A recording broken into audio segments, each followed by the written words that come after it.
Parliament کا مشترکہ اجلاس الیکشن ترمیمی بل 2022 کی شکوار منظوری کا عمل جاری ہے۔ وزیر اعظم شہباز شریف بھی پارلیمنٹ ہاؤس میں موجود۔ پی ٹی آئی کے سینیٹرز نے مشترکہ اجلاس کا بائیکاٹ کر دیا۔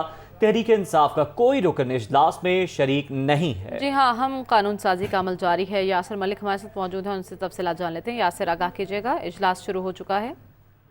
جی بالکل، پارلیمنٹ کا مشترکہ اجلاس جو ہے وہ اسپیکر قومی اسمبلی راجہ پرویز اشرف کی زیر صدارت اس وقت جاری ہے، اور اس اجلاس میں سابق صدر آصف علی زرداری بھی موجود ہیں، وزیر اعظم شہباز شریف بھی موجود ہیں، جبکہ چیئرمین سینٹ بھی ان کے ہمراہ موجود ہیں۔ اور آج پاکستان تحریک انصاف کے جو سینیٹرز ہیں انہوں نے اس جوائنٹ سیشن کا جو ہے وہ جو اس کا بائیکاٹ کیا ہے، اور اب چونکہ آج اہم ترمیمی بل جو ہے وہ یہاں سے آج سینٹ کے مشترکہ اجلاس سے پاس کروائے جانے ہیں، جس میں ابھی تک جو ہے وہ پارلیمنٹ کے مشترکہ اجلاس میں صدر کی جانب سے واپس بھیجا گیا جو انتخابی ایکٹ ترمیمی بل ہے 2022 وہ منظور کر لیا گیا ہے، اور شک وار اس کی منظوری کا سلسلہ جو ہے وہ اس وقت جاری ہے۔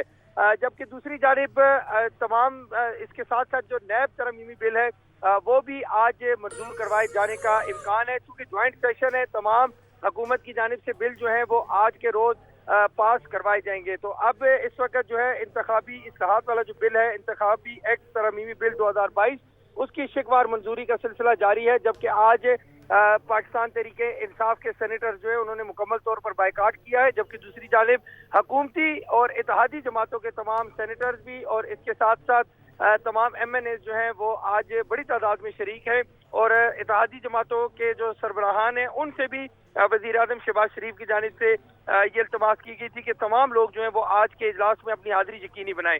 تو پاکستان تحریک انصاف چونکہ پہلے ہی مستعفی ہو چکی ہے، 133 ارکان ان کے نہیں ہیں، لیکن دوسری جانب ہم دیکھ رہے ہیں کہ بڑی تعداد میں جو حکومتی ارکان ہیں وہ موجود ہیں، اور بلوں کی جو شک وار منظوری ہے وہ اس وقت لی جا رہی ہے۔ ٹھیک ہے، بہت شکریہ یاسر، آپ نے اپڈیٹ کیا۔